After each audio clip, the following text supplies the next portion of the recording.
Você falou muito ali na Dr. Jones, basicamente vocês tinham uma cultura de teste, uma cultura de pesquisa ali, que você falou que o pesquisador sempre tinha 6, 8 entrevistas toda semana. E aí vocês foram descobrindo públicos novos, descobriram esse Sim. público da segurança. Como foi criar e implementar essa cultura e o que essa cultura de pesquisa impactou no negócio? Tá. Porque no final do dia, né, a gente Sim. fala design, Conectar uma coisa com pesquisa a e outra, tal, né?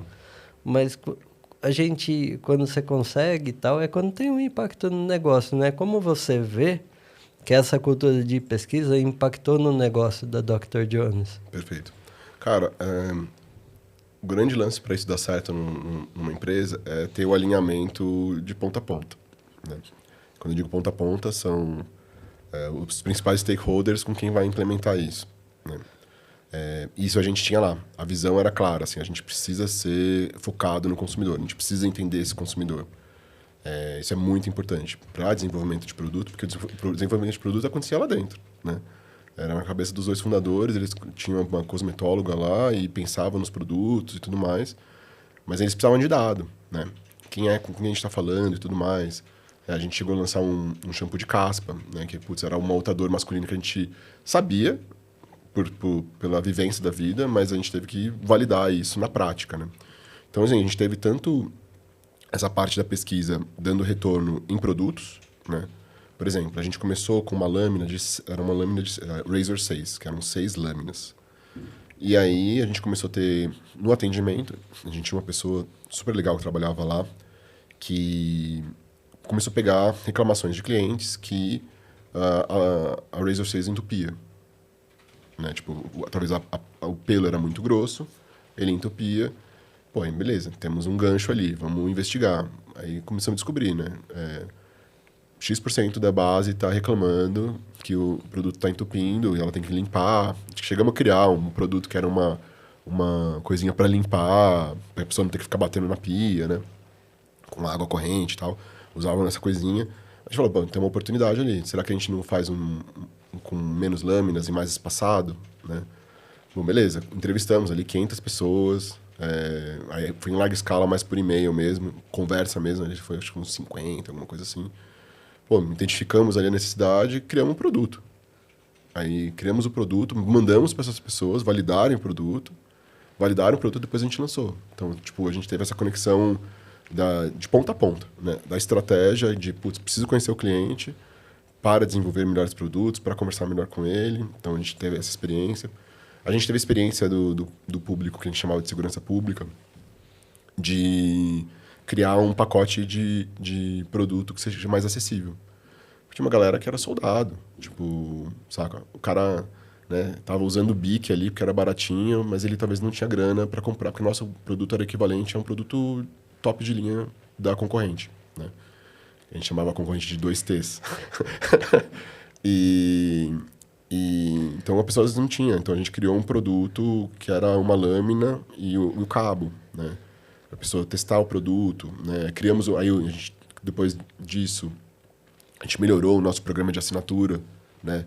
Facilitando essa compra e oferecendo descontos pela fidelização desse cliente, né? Foi na parte de persona também, acho que foi, né? A gente tinha landing page para testar com N públicos diferentes. Lógico que algumas coisas a gente encontrava públicos muito pequenininhos, né? Mas a gente, nas pesquisas, a gente acabava entendendo correlações, né? A gente fez uma pesquisa, a gente fazia essa pesquisa de larga escala a cada 6 meses, de entendimento do público, né? Para ir atualizando persona, atualizando os testes e tudo mais. E a gente identificou que, tipo, acho que era talvez 70% da nossa base eram gamers. N gamers. Tanto o cara que joga no celular Candy Crush, quanto o cara que joga FIFA, joga N outro game. Então, mas a gente não tinha grana para entrar nesse universo de games, que é um universo que a galera tava cobrando muito caro na época e tudo mais. Então a gente criou estratégias para conversar com esse público, né? E até quando a gente chegou no Boticário, a gente conseguiu implementar mesmo. A gente fez uma parceria com o Flow Games E foi super bem sucedido em termos de retorno de conhecimento de marca e de resultado também para o e-com, né? A parceria foi super bem sucedida. E foi muito baseado nessa pesquisa que a gente tinha interna. Entender que a gente tinha ali um elo entre essa galera, né? Porque a gente tinha um cara que era muito interessante também. A gente tinha um público polarizado também, né? A gente tinha o de direita e o de esquerda, né? Rolava briga em rede social, saca? Então, mas a gente entendeu, a gente descobriu esse elo entre os caras, né? Tipo, putz, eles estão... eu não vou anunciar num lugar ou fazer uma parceria com alguém que está de um lado ou de outro, mas a gente tem um elo ali entre eles que é o game. E a gente foi nesse caminho, a gente conseguiu expandir esses públicos através dos games e tudo mais. Então, assim, a pesquisa trouxe coisas muito práticas pra gente e muito conhecimento. Assim, até quando a gente entrou no Boticário, desses eventos lá que eles faziam lá para gestores, teve um que era sobre conhecer seu cliente, né? Aí o cara no palco lá, acho que o cara trabalhava no McDonald's. Vocês conhecem seu cliente? Aí a gente levantou a mão, sabe? Porque a gente conhecia de verdade o nosso cliente mesmo, né? Então, e era muito por isso, né? Por essa questão da pesquisa e esses cruzamentos, né? Era um cruzamento de quali e quanti constante e sempre trabalhando, né? Trabalhava essas hipóteses. E assim, cara, erramos talvez 80% das vezes, entendeu? Para acertar 20% e algumas coisas foram golpe de sorte, né? Que nem esse negócio que eu te falei do segurança pública, que foi literalmente pegar assim, putz, eu acho que está acontecendo um problema aqui. E a gente foi ver, não era um problema, era uma das soluções. Isso é muito interessante, né? Porque às vezes a gente pesquisa, de certa forma. As empresas têm uma questão que pode ser caro, que não precisa, que às vezes elas conhecem já o público delas. E é muito legal essa questão de pesquisa, né? Teve um case recente da TUI, um projeto que a gente trabalhou esse ano. A gente trabalhou com um portal de conteúdo e a gente aplicou um questionário online para cadastrados e não cadastrados no portal. E a gente descobriu, teve mais de 3.000 respostas, a gente descobriu que o público cadastrado, e provavelmente não cadastrado, era formado por homens aposentados. E aí a gente foi apresentar para a empresa, porque a empresa tinha um departamento de UX mais focado em design, que não faz tanta pesquisa. Não tem uma cultura de pesquisa, né? Sim. A gente foi apresentar, e aí tava a pessoa do comercial, do conteúdo e tudo mais. E quando a gente ia, o público de vocês é esse daqui, acho que deu uma média acima de 55 homem. Aí o cara do comercial, não, tem que levar isso daí, porque a gente vai vender para empresa que vende para aposentado. Aí a pessoa do conteúdo, temos que falar mais de aposentadoria e tudo mais. Eles não tinham conhecimento do público deles. Exato. E a partir de certa forma, uma pesquisa simples, um questionário, a gente trouxe aquele conhecimento inicial ali que começou a impactar porque o comercial percebeu, né? Tipo, a gente pode vender o nosso produto aqui. É legal esse lance, porque você... Às vezes você levanta um dado, ele gera uma hipótese. Você vai testar, né? E pode ser que, cara, não vai ser aquilo, né? Mas pelo menos está trabalhando de uma forma um pouco mais focada. Um dos intuitos que a gente teve também de formar essa área de inteligência, tanto qual e quant, lógico que era muito para a área que a gente tocava, que era aquisição, retenção, né? Vendas na prática, né?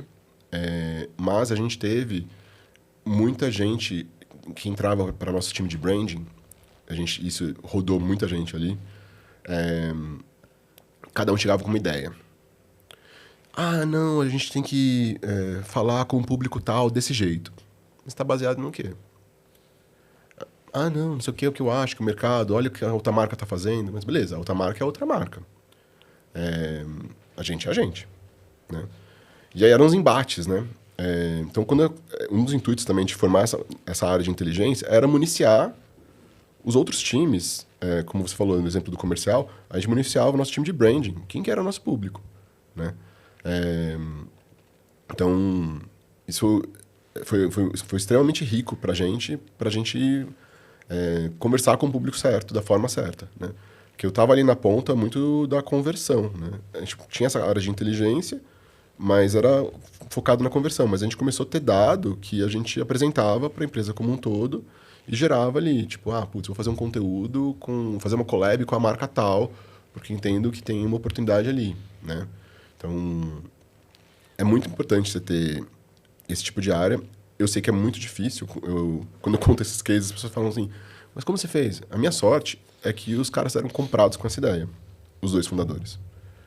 Senão eu teria que passar como eu passei essa situação em outros lugares, que eu tinha que ficar explicando por que era necessário ter pesquisa, né? Então, e foi por isso que a gente conseguiu fazer todas essas coisas, né? E é isso, a gente municiava os outros times com possibilidades de testar coisas novas, né? E de talvez atuar em coisas mais reais, né? A gente teve situações de pessoas, não, a gente precisa mudar o site para isso, para aquilo. Não, calma aí. Você tá baseado no quê? Não, que eu vi um case lá de fora. Puta, legal. Legal. É um dado legal você trazer esse case, um bench pra gente analisar. Mas, cara, a gente tá no Brasil. Você tá falando com o público masculino brasileiro, saca? Não é por aí, né? Então, era mais ou menos nesse sentido que eu acho que ajudou bastante a gente. Então, e eu segui essa estratégia tanto na Fio, na mesma lógica, na Beyond, a gente está na mesma lógica. Eu posso falar depois dessa coisa da inteligência artificial que eu estava te contando, né? Que eu estou fazendo um discovery pessoal, né? E estou aprendendo pra caramba, né? E para mim é muito legal isso. Né, a gente como profissional nessa área de tecnologia, a gente tem que ser pessoas que gostam de aprender. Porque é muita informação. Sim. Se você não gosta de aprender, meu irmão, você tá ferrado. Você tem que aprender toda hora e desaprender muita coisa, né? Então, assim, para mim é muito legal esse negócio, porque eu vou, né, aprendendo coisas novas, conhecendo pessoas novas e tudo mais. Gostou desse corte? Clique aqui e assista o episódio completo. Se quiser assistir outro corte desse episódio, é só clicar aqui.